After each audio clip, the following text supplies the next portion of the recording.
Hello guys, তো এই দেখো আমরা এখানে একটা প্যাক বানাবো, সেই জন্য আমরা নিয়ে নিয়েছি এখানে অ্যালোভেরা আর কফি। কফিটা দে তো ভাই। এই যে কফি, তো এটা দিয়ে আমরা একটা ফেস প্যাক বানাবো।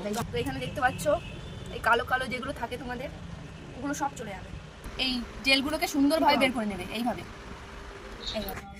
আর এখানে আমরা এই যে কফি নিয়েছি, তো এখানে আমি কফি দিয়ে দিচ্ছি। তো এই দুটোকে আমি ভালো করে মিক্স করে নিচ্ছি। মানে এক্সপেরিমেন্ট হচ্ছে আমার উপর।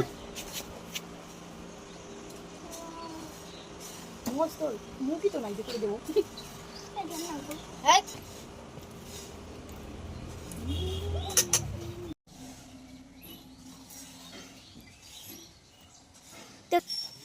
এই যে তো মুখের অবস্থা। তো দেখো গাইস, আমরা দুজনে এখানে কফি মেখে নিয়েছি।